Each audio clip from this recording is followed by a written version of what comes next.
Hello students, welcome back to your video classes. Hopefully all of you must be doing good at your homes and so students stay safe at your homes.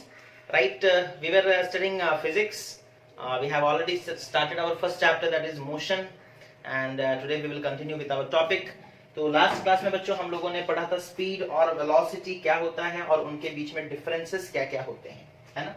आज हम लोग बच्चों average speed, average velocity के बारे में बात करेंगे और एक्सेलरेशन के बारे में बात करेंगे। आज हम लोग बात करेंगे एवरेज स्पीड और एवरेज वेलोसिटी। पहले एवरेज स्पीड देख लेते हैं क्या होता है, ठीक है। एवरेज स्पीड मतलब बच्चों जैसे सपोज कर लो आप यहां से निकल कर जाते हो, जैसे सपोज कर लो सपोज आपको भुवनेश्वर जाना है, ठीक है। आप यहां से निकलते हो, सपोज सुबह 6 बजे निकले, ठीक है। आधे बच्चे सोच रहे होंगे कि सर हम लोग तो सुबह 6 बजे उठ ही नहीं पाएंगे। कोई बात नहीं, उठा दिया जाएगा, ठीक है।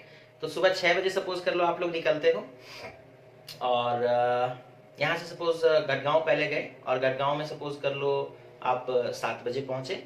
7 बजे से लेकर 7:15 तक सपोज आपका जो व्हीकल है वो खड़ा रहा, जो बस है वो सपोज कर लो गढ़गांव में खड़ा रहा, फिर वहां से निकले, फिर जाजपुर पहुंचे और ऐसे करते करते जाजपुर में कुछ समय रुके, फिर उसके बाद आप फाइनली भुवनेश्वर पहुंचे, ठीक है। तो देखो थ्रू आउट द जर्नी आप ट्रैवल नहीं किए, मतलब थ्रू आउट द जर्नी आपका बस मोशन में नहीं था। बहुत सारे ऐसे प्लेसेस आए जहां पर बस जो है वो रुका, है ना। और जब आप सपोज कर लो भुवनेश्वर पहुंच गए कितने बजे, सपोज कर लो 10 बजे पहुंच गए, ठीक है। तो कितना टाइम लगा आपको, 6 बजे निकले थे 10 बजे पहुंच गए, यानी कि 4 आवर्स। कितना लगा, 4 आवर्स। मान लो कि भुवनेश्वर और केवंझर के बीच में डिस्टेंस है 200 किलोमीटर। 200 किलोमीटर डिस्टेंस कितना है, 200 किलोमीटर, ठीक है। तो अब यहाँ पर जो टाइम लगा 4 आवर्स, क्या वो पूरा ट्रैवलिंग टाइम था? नहीं, उसमें ट्रैवलिंग टाइम भी है प्लस स्टैंडिंग टाइम भी है, कुछ समय बस खड़ा भी था, है ना। तो सबको मिला दिया गया, टोटल टाइम, है ना। सिर्फ जितने देर चला उतने टाइम को हमें नहीं काउंट करना, बल्कि टोटल टाइम, उसके जर्नी के दौरान जितना भी टाइम वो लगाया उस टोटल टाइम को हम कंसीडर करेंगे, है ना। टोटल टाइम को हम कंसीडर करेंगे, ठीक है। तो फिर निकल कर जो स्पीड आएगा बच्चों, that is total distance by total time करने के बाद जो स्पीड हमें मिलेगा, that will be the average speed, that will be the average speed. या फिर आप ऐसे भी समझ सकते हो, जैसे सपोज कर लो एक बस है, ठीक है। वो निकलता है, पहले 1 घंटे सपोज कर लो वो जाता है 60 किलोमीटर, फिर उसके बाद नेक्स्ट 1 घंटे में वो जाता है सपोज कर लो 40 किलोमीटर, ठीक है। तो फर्स्ट 1 आवर में वो कितना गया, 60 किलोमीटर, ठीक है। पहले एग्जांपल देख लो फिर डेफिनेशन। सपोज कर लो एक बस फर्स्ट 1 आवर में, यानी कि 1 आवर में, ठीक है, कितना डिस्टेंस ट्रैवल किया, 60 किलोमीटर। जब टाइम 1 आवर हो गया, सपोज यहाँ पर हम लिख देते हैं ऐसे, देखो दिस इज 0 आवर, गाड़ी निकला नहीं था, दिस इज 1 आवर, ठीक है, 60 किलोमीटर आगे आ चुका है। या फिर यहाँ पर आप बोलोगे तो यहाँ लिख देते 0 किलोमीटर और ये हो गया 60 किलोमीटर। जब आप टाइम रिकॉर्ड करना स्टार्ट किए तब वो चला नहीं था 0 किलोमीटर, 1 घंटे के बाद 60 किलोमीटर वो आ चुका है बच्चों। उसके बाद देखो सपोज कर लो और 1 घंटे बाद, यानी कि when the time is 2 hours, है ना, सपोज कर लो वो कितने दूर आ चुका है, 100 किलोमीटर, ठीक है। तो पहले 1 घंटे में कितना आया, 60, और दूसरे घंटे में कितना आया है, 40। 60 से 100 पहुंचा, यानी कि 40 किलोमीटर ट्रैवल किया, है ना। तो यहाँ पर स्पीड कांस्टेंट नहीं है, यहाँ पर जो स्पीड निकालेंगे बच्चों, एवरेज स्पीड निकालेंगे। क्या निकालेंगे, एवरेज स्पीड। और एवरेज स्पीड क्या होता है, it is equal to total distance by total time, है ना। It is equal to total distance by total time, okay, total distance by total time, ठीक है। इस केस में टोटल डिस्टेंस कितना हो गया, 0 से 100, that is 100 kilometre. Total time कितना हो गया, 2 आवर्स, ठीक है। तो ये कितना हो जाएगा, 50 kilometre per our, 50 kilometre per hour, है ना। पहले 1 घंटे में 60 किलोमीटर गया, दूसरे घंटे में 40 किलोमीटर गया। टोटल डिस्टेंस कितना कवर किया, 100, टाइम कितना लगा है, 2 आवर्स। तो एवरेज स्पीड कितना हो जाएगा ना, 50 kilometre per our, 50 kilometre per hour. समझ में आ गया इस एग्जांपल से, ओके। तो हम लोग डेफिनेशन देखते हैं, डेफिनेशन कैसे लिखेंगे ना। It is the ratio of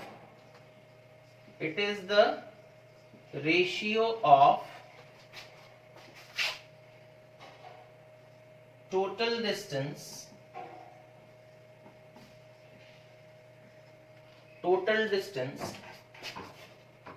covered by a moving body, covered by a moving object to the total time taken, to the total time taken, है ना, total distance divided by total time. Okay, तो average speed जिसे हम लोग v a v g लिख सकते हैं, v average यानी कि स्पीड का एवरेज. ठीक है, ये कितना हो जाता है ना, टोटल डिस्टेंस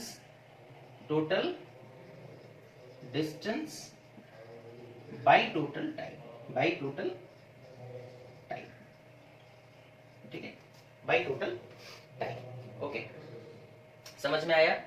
ओके, एक एग्जांपल हम लोग और लेंगे एवरेज वेलोसिटी को समझने के लिए. ठीक है, ये तो एवरेज स्पीड हो गया बच्चों, total distance by total time कर दोगे तो आपको एवरेज स्पीड पता चल जाएगा, है ना, एवरेज स्पीड पता चल जाएगा.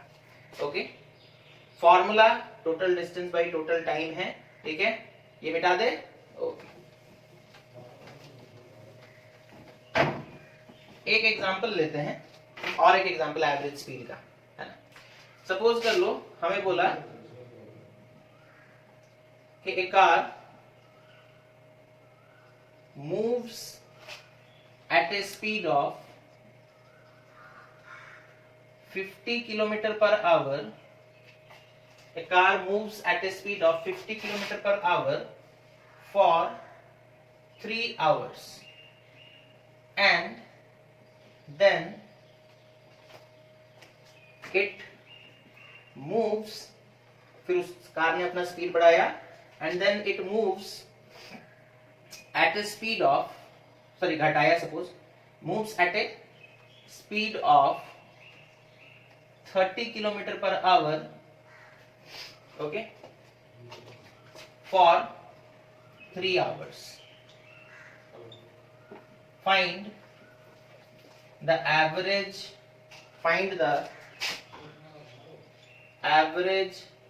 speed of the car. Find the average speed of the car.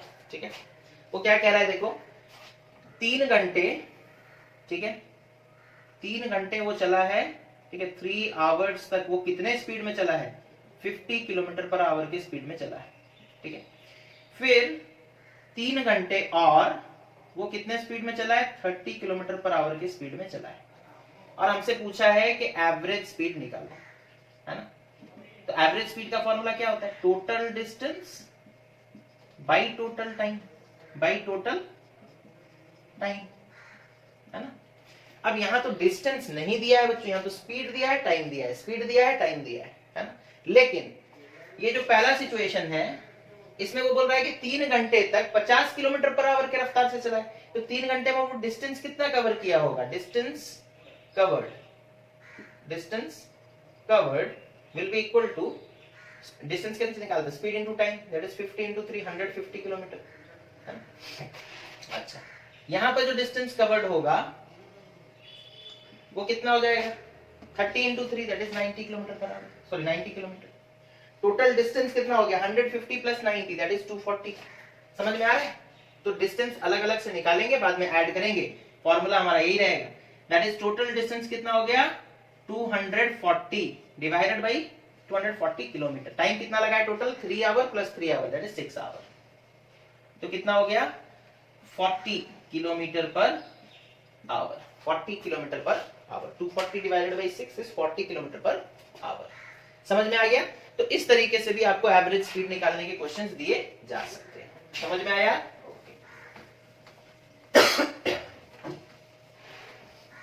उसके बाद आता है बच्चों average velocity.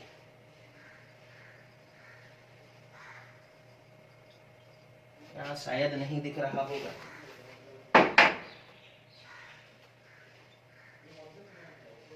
Average velocity, average velocity क्या होता है बच्चों ना, जैसे स्पीड, एवरेज स्पीड को डिफाइन किए हम लोग क्या लिखे, it is the ratio of total distance by total time. Velocity में लिखेंगे it is the ratio of total displacement by total time, distance की जगह डिस्प्लेसमेंट लिखेंगे, है ना। तो लिखेंगे it is the ratio of total displacement to the total time taken, ठीक है।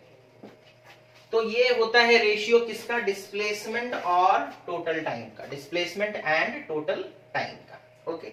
और एक तरीके से डिफाइन किया जाता है एवरेज वेलोसिटी को, it is the mean of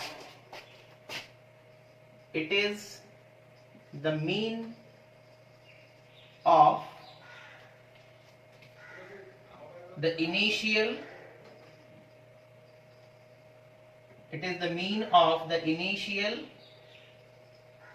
and the final velocities, okay, it is the mean of the initial and the final velocities, ठीक है।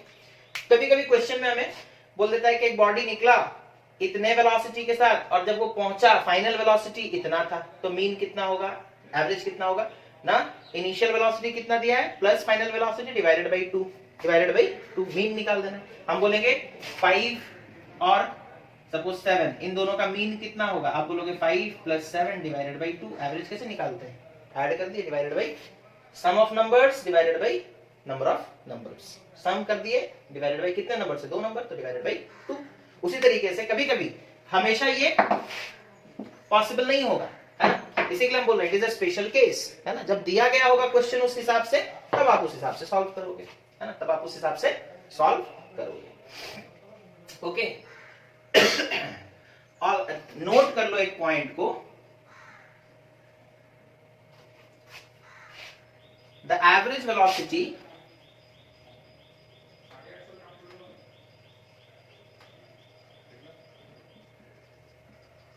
of a to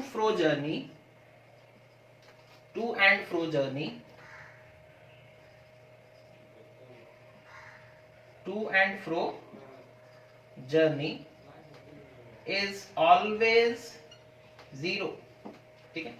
एक बॉडी सपोज क्योंझर से निकला, एक बस भुवनेश्वर गया, ठीक है। हम बोले कितना डिस्टेंस है, 200 किलोमीटर, ठीक है। जाने में कितना टाइम लगा, सपोज कर लो 4 आवर्स, ठीक है। फिर वापस आया, गया 200 किलोमीटर, वापस आया 200 किलोमीटर, ठीक है। और लौटते वक्त कितना टाइम लगा, सपोज कर लो 5 आवर्स, ठीक है, 5 आवर्स, ओके। या फिर सिंप्लिसिटी के लिए हम लोग ले लेते हैं 6 hours.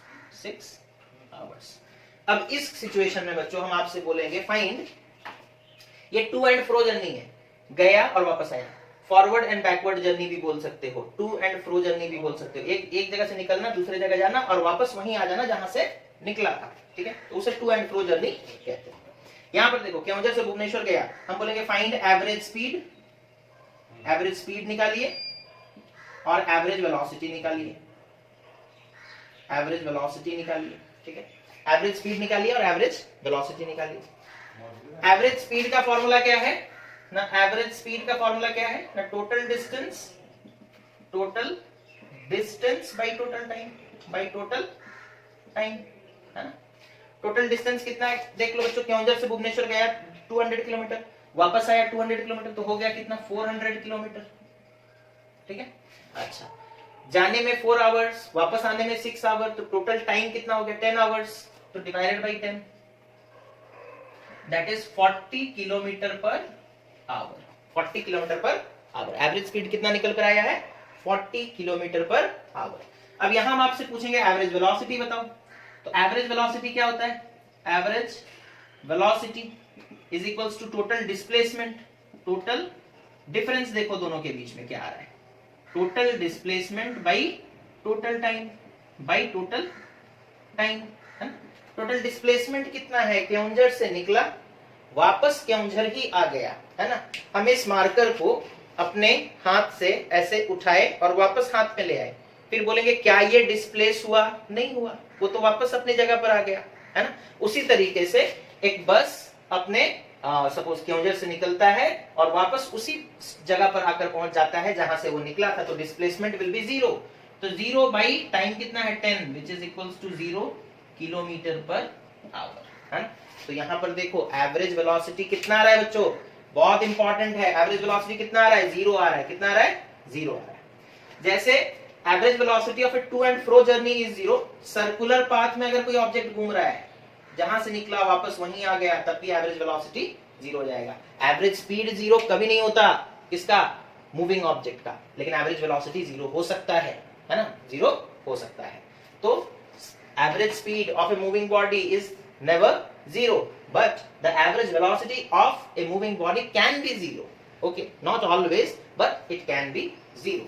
Condition: if the body reaches the point from where it has started, जहां से वो चलना स्टार्ट किया था, वापस उसी पॉइंट पर अगर पहुंच जाए, या फिर हम लोग और भी आसान तरीके से उसे बोल सकते हैं, if the initial and final points are same, है ना। If the initial and the final point are same, then average velocity will definitely be 0, since the displacement is 0.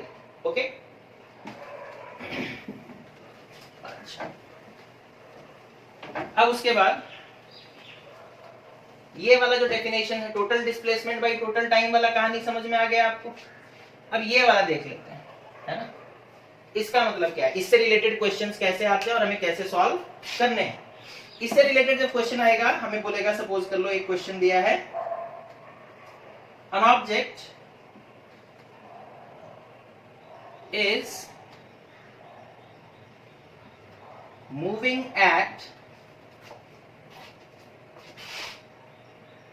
with a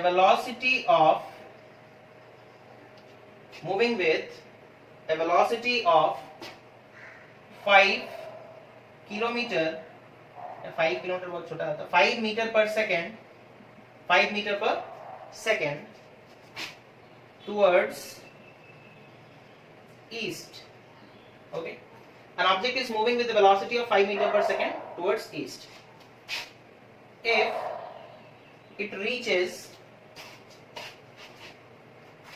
If its final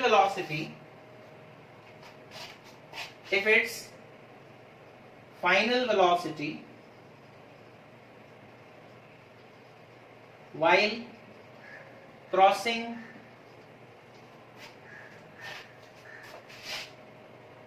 or if its final velocity is 15 meter per second, find its average velocity. Okay, तो हमें initial velocity दिया है कि object move जब कर रहा था, starting में उसका वेलोसिटी कितना था? 5 मीटर पर सेकेंड। बाद में उसका वेलोसिटी कितना हो गया? फाइनल कितना है? 15 meter per second. Direction change नहीं हुआ है, यहां पर भी टुवर्ड्स ईस्ट है, टुवर्ड्स ईस्ट। ठीक है, एक चीज ये भी ध्यान में रखो कि हमारा जो सिलेबस है बच्चों, उसमें जनरली डायरेक्शन कभी भी चेंज नहीं होता है। यानी कि यहाँ पर मतलब मोशन हम लोग बोल सकते हैं मोशन इन वन डायमेंशन, एक ही डायरेक्शन में मूव करेगा बॉडी, डायरेक्शन चेंज नहीं होगा। लास्ट में हम लोगों को पढ़ना है सर्कुलर मोशन, जहां पे डायरेक्शन चेंज होता है, वो अलग से एक टॉपिक है। अदरवाइज उससे पहले जितना भी हम लोग पढ़ेंगे वो पूरा का पूरा डायरेक्शन उसमें कहीं पर भी चेंज नहीं होगा। तो यहाँ पर इनिशियल वेलोसिटी हम लिखेंगे, इनिशियल वेलोसिटी कितना दिया है? Initial velocity is equal to how much? 5 meter per second. Okay, final velocity is how much? Final velocity is 15 meter per second. ठीक है, डायरेक्शन कांस्टेंट है, दैट इज टुवर्ड्स ईस्ट। तो mention नहीं भी करेंगे, क्वेश्चन में नहीं भी दिया होगा तो कोई प्रॉब्लम नहीं, वेलोसिटी का टर्म यूज किया मतलब आप लोग फॉर्मूला यूज कर सकते हो, टुवर्ड्स ईस्ट। हम बार बार बोल रहे हैं कि हमारे सिलेबस के हिसाब से डायरेक्शन चेंज नहीं होता, इसी के लिए वेलोसिटी को डिस्क्राइब करते समय भी बुक में कभी कभी डायरेक्शन नहीं दिया होता है। ठीक है, okay. Initial velocity and final velocity is given, तो एवरेज वेलोसिटी कितना हो जाएगा? Average velocity is equals to initial velocity V I लिख दिए, है ना, I for initial, plus V F that is final velocity divided by 2, that is 5 plus 15 divided by 2, that is 20 by 2, that is 10 meter per second. Average कितना आया? 10 meter per second. Okay. So this is how, students, we are going to find out the average speed and average velocities of a moving object. है ना? In the next class we will discuss about acceleration. Okay. Hopefully you understood these all concepts and some examples were there.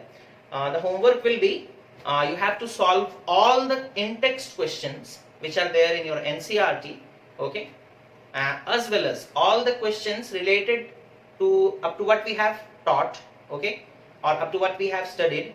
In that context, all the questions which are there in your exercise will also remain as your homework, and you have to submit your homework by tomorrow so that we can conduct a doubt clearing class.